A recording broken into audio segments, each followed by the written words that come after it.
برنامه سیاسی و تحلیلی دیدگاه.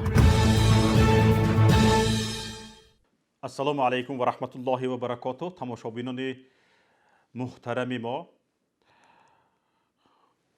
برنامه دیدگاه است و شوکت محمد با شما هستم. امروز در برنامه درباره طلب‌های زندانی سیاسی محمد علی حید از سرریاست اجرای جزای جنایی جمهوری تاجیکستان و رد بعضی از طلب‌هایش و اجازه دادن به بعضی از طلب‌هایش صحبت میکنیم و هم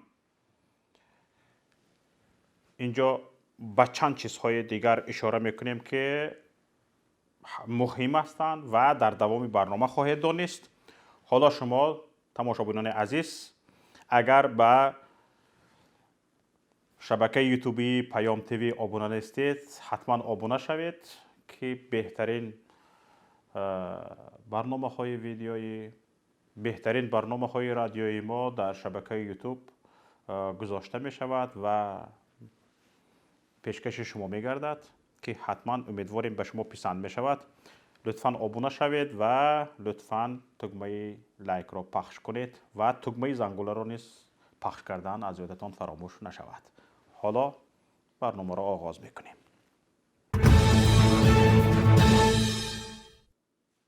مقامات نظارت زندان‌های تاجیکستان همراه معاون زندانی رئیس حزب نهضت اسلامی تاجیکستان و از سردمداران مبارزه برای استقلالیت جمهوری تاجیکستان محمد علی حید یک قاتل خطرناک را در یک حجره جای کردند.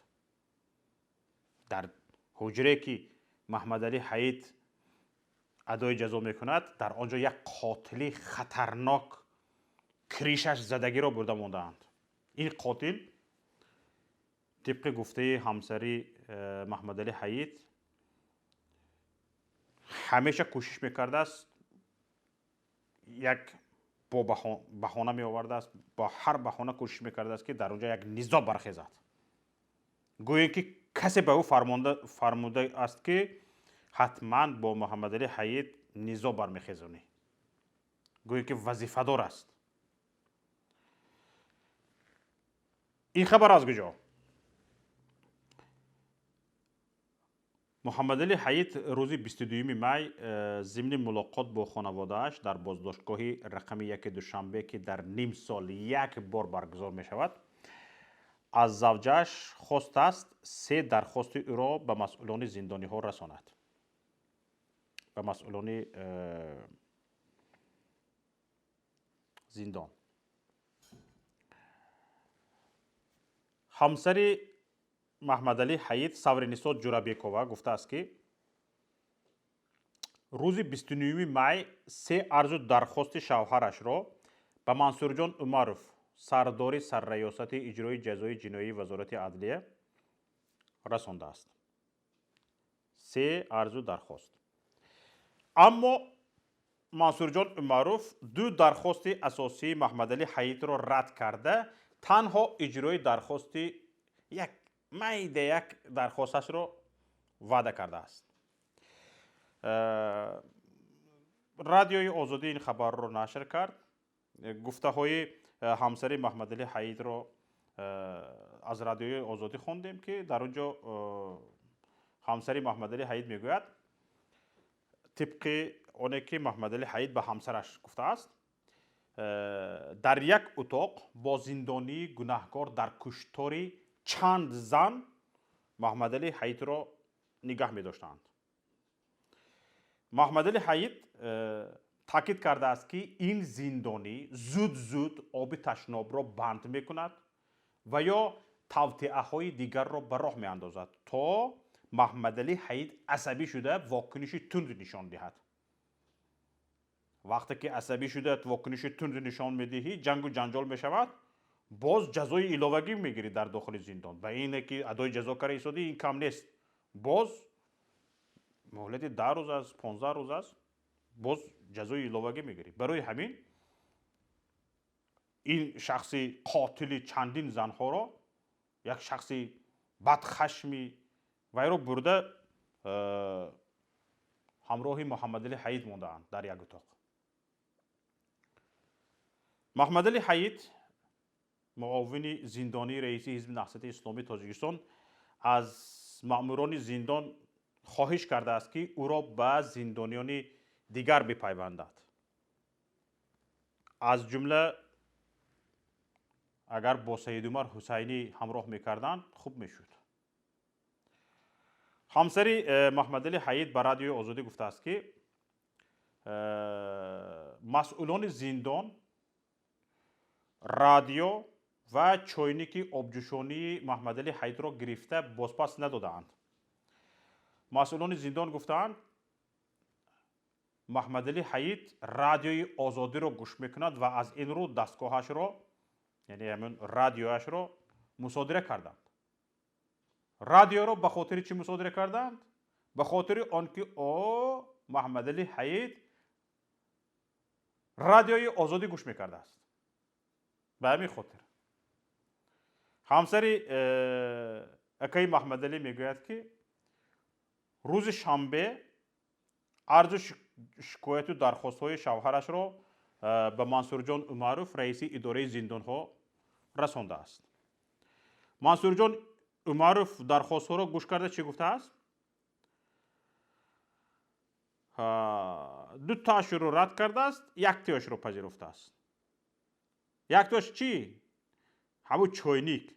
ваъда кардааст ки чойники обҷӯшониро бармегардонад.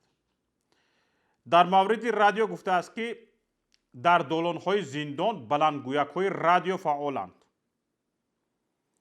мебинем ки дар марказҳои маъмурӣ, дар марказҳои ҳозир деҳотҳо ҳамин калонкаҳо мондагӣ радиои Тоҷикистон, радиои давлати Тоҷикистон як хел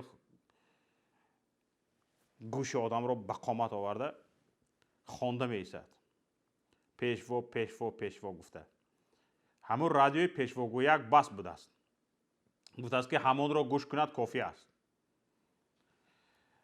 дархости дар бораи утоқи адои ҷазоро ҳам рад кардааст. гуфтааст ки вақти одам дар зиндон афтод, ҳамроҳи одамкушу террорист ва ҷинояткорони дигар адои ҷазо мекунад ва ин хилофи қонун нест. барои ҳамин ҳаминҷа истодан мегирад гуфтааст. яъне бояд бо ҳамин қотил дар як шахси сиёсӣ, як зиндонии сиёсӣ бо як қотили одамкуш он тараф истад, ба зан раҳм накардааст, ба чандин зан раҳм накарда онҳоро куштааст, бо ҳамон меистодааст. махсус набошад ҳамин корро мекунад? Намекунад. Фирӯзи Ҳаид, писари муовини зиндонии раҳбари ҳизби наҳсати исломии Тоҷикистон, вақте ки мо аз ӯ ин масъаларо пурсидем, гуфт ки қотилро махсус ҳамроҳи падараш якҷо кардаанд ва ин кор специална маҳз бо фармони бевоситаи Нуриддин Раҳмонов, муовини раиси сарраёсати иҷрои ҷазои ҷумҳурии Тоҷикистон, ки пештар ҳам муҳаммадалӣ ҳаидро шиканҷа карда буд ва ин шиканҷааш расонаӣ шуда буд, сурат гирифтагӣ ба анамин фармони анамин одам. ба назари банда қотилро махсус ҳамроҳи падарам якҷо карданд ва ин якҷо кардан ҳам маҳз бо фармони бевоситаи Нуриддин Раҳмонов, муовини раиси кумитаи зиндонҳои Тоҷикистон сурат гирифтааст.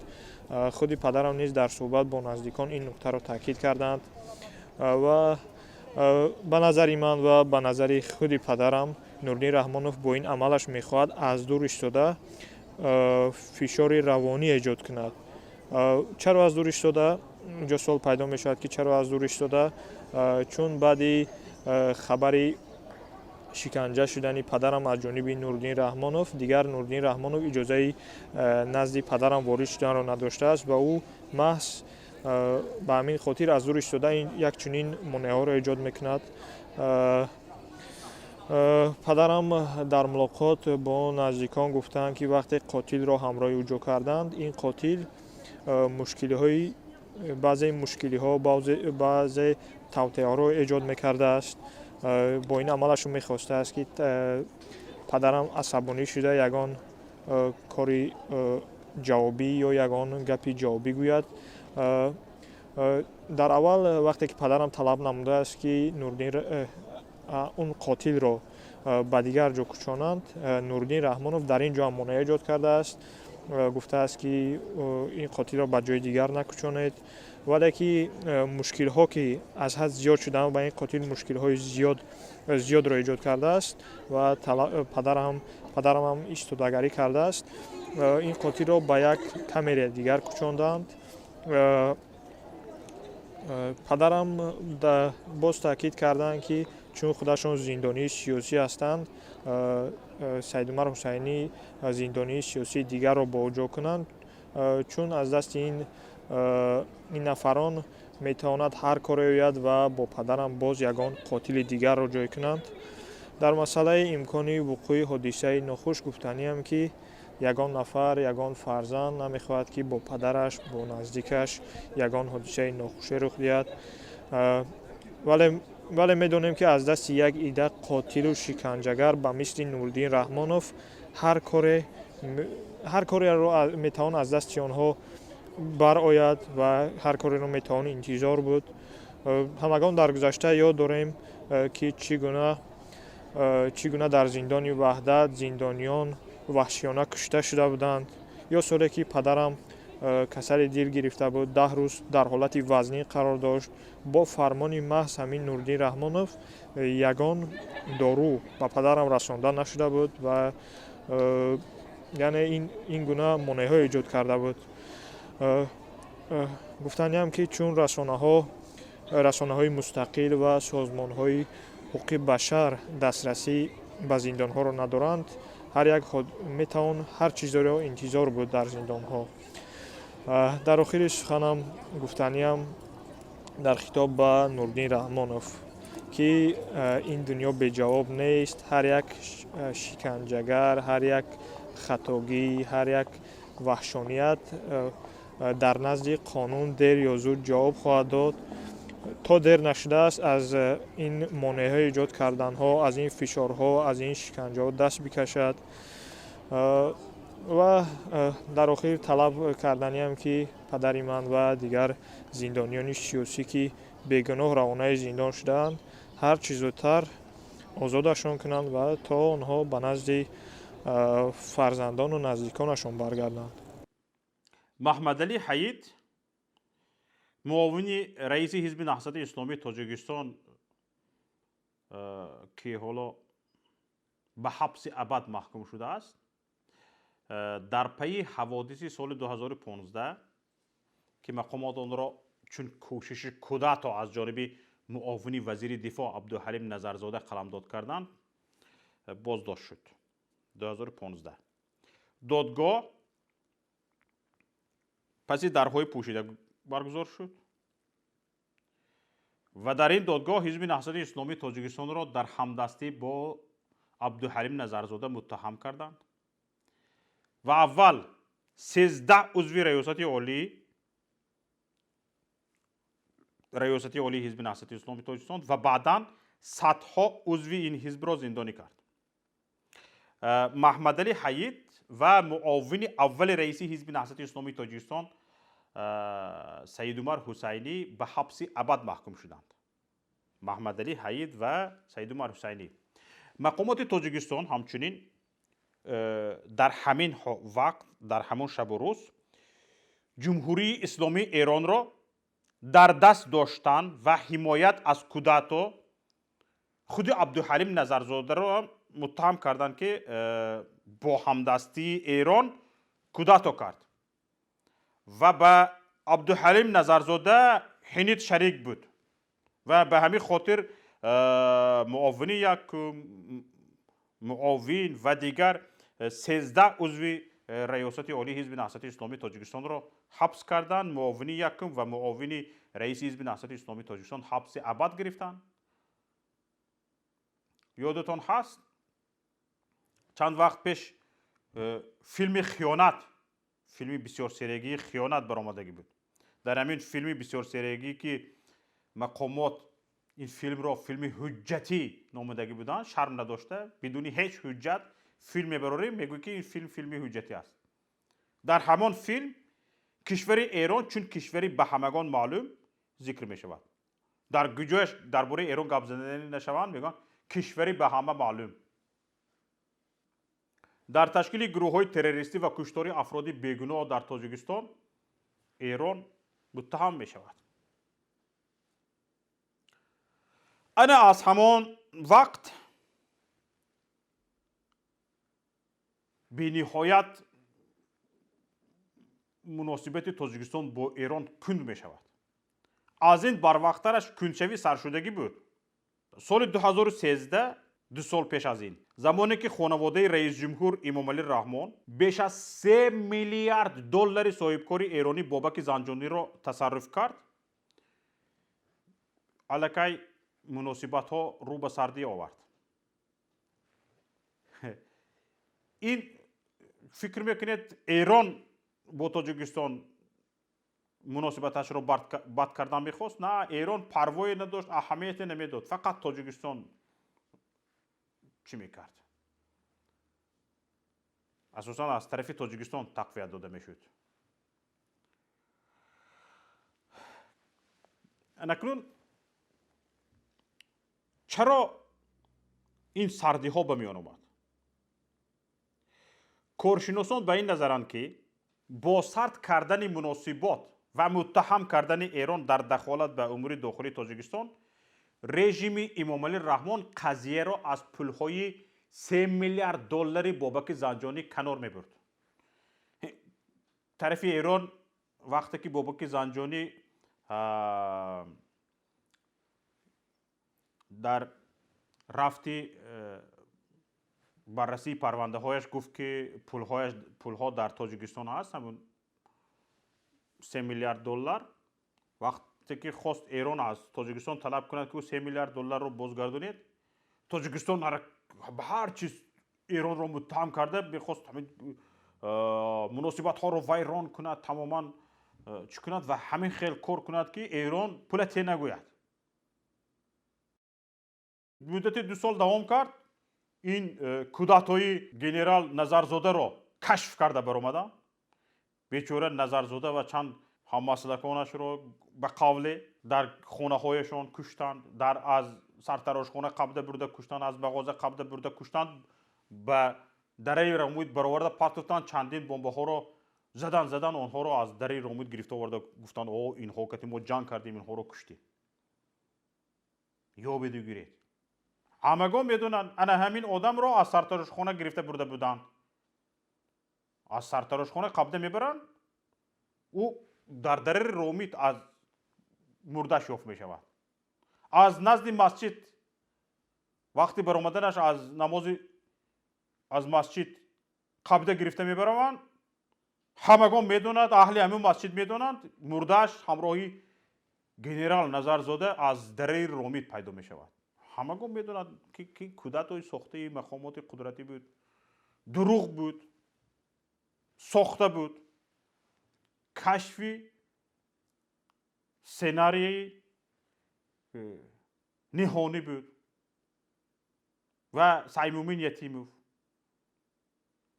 اس سینما و نهانی پروداکشن همین خیلی فیلم آفریدگی بودن.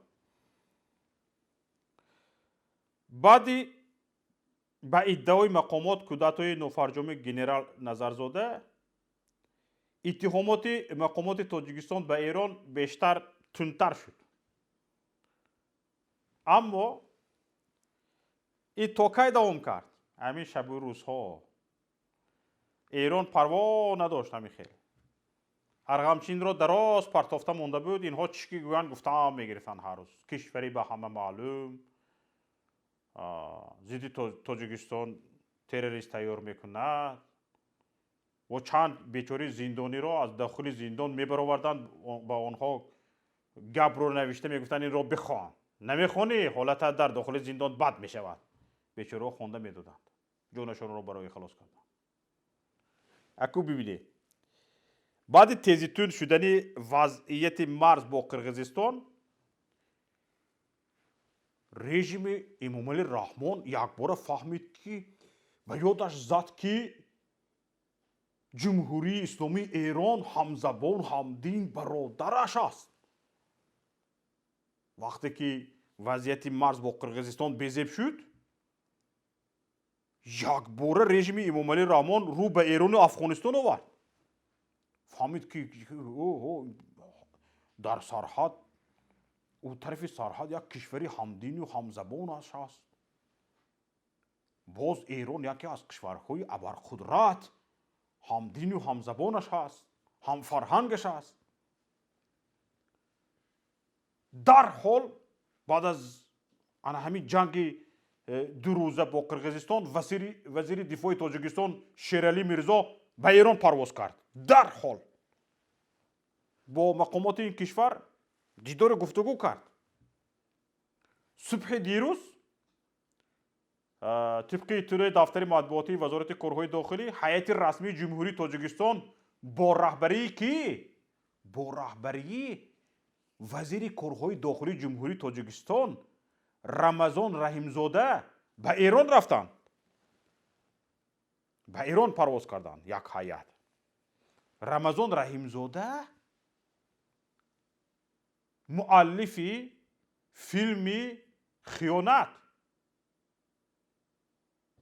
دایرکتوری کنستودی نیهانی پروداکشن ایران رفتگی حاضر.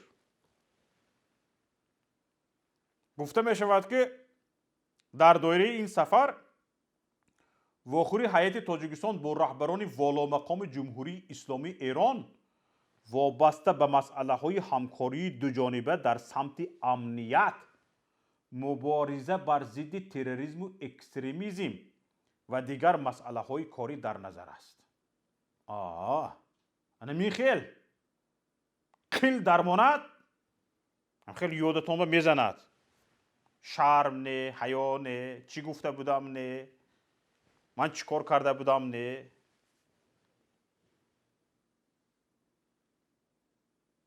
من همین فیلم خیانت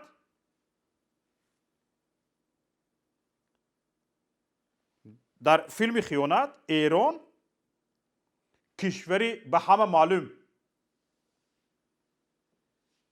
و دشمن تاجیکستان معرفی می شود.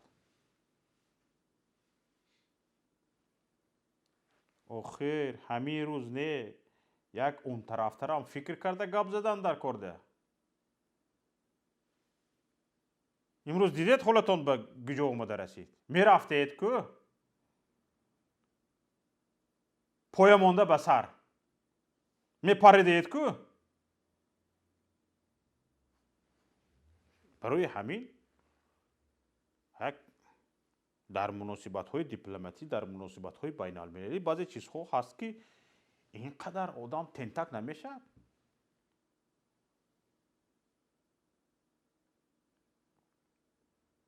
ولی مؤلف دیگری همین فیلم خیانت، سرداری کمیته دولتی امنیت ملی تاجیکستان سیمومی یتیموف، سالها در سفارت تاجیکستان در ایران فعالیت کردگی است. در فیلم خیانت نفرانی که در بازداشتگاه‌های وزارت کارهای داخلی و کمیته دولتی امنیت ملی نگهداری می‌شدند، علیه حزب نهضت اسلامی تاجیکستان و ایران اظهارات دادگی هستند. بیچاره ها را از داخل زندان برآورده کاغذ را خواندگی هستند. حالا ببینید رمضان ایران رفتگی است. یکی از موضوعهای گفته شنید مبارزه بر ضد تروریسم و اکستریمیسم گفته می شود. اکنون در همین حال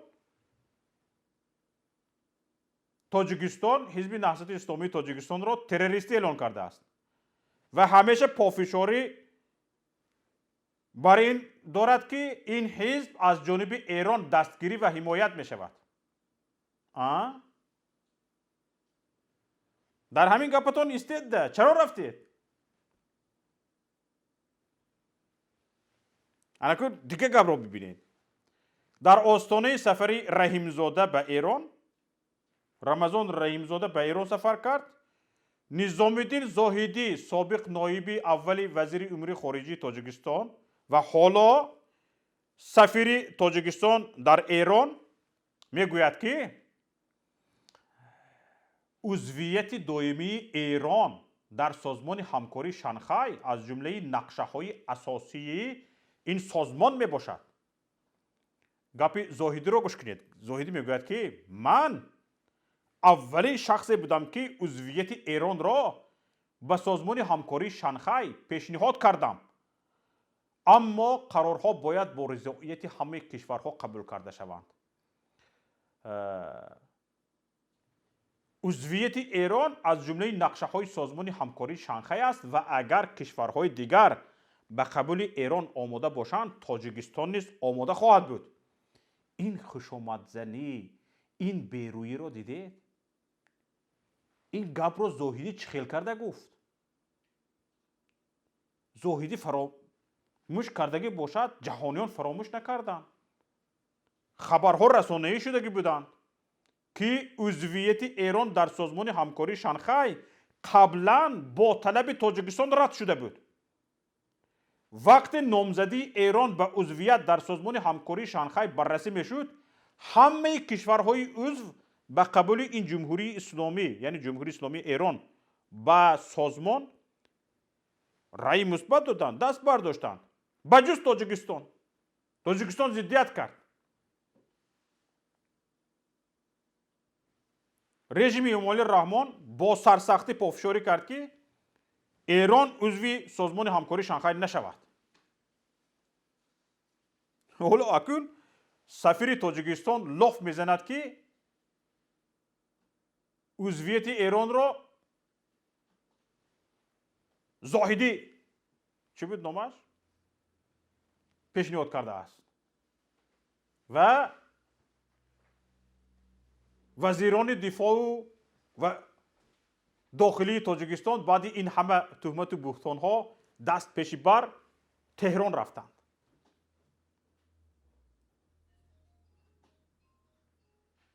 اکنون در آنجا این گونه کشوری به همه معلوم را چگونه تفسیر میکرده باشند. همه کشورها برای عضو سازمان همکاری شانگهای شدن ایران آواز دادند. تاجیکستان نه گفته بود. این را چگونه شرح میداده باشند؟ خیر سفیر یک کاری کرد، خیر دروغ را گفته گرفت.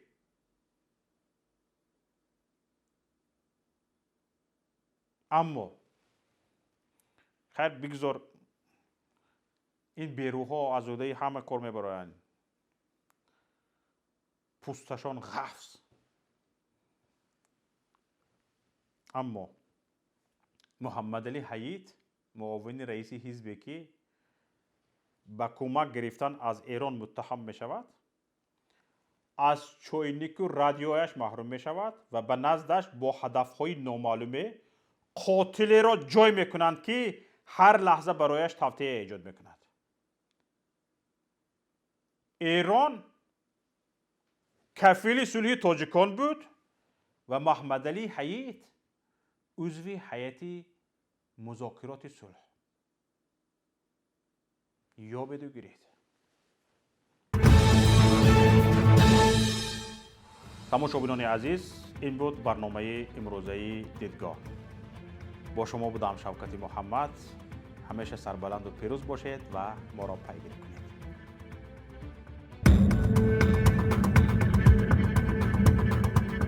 برنامه سیاسی و تحلیلی دیدگاه.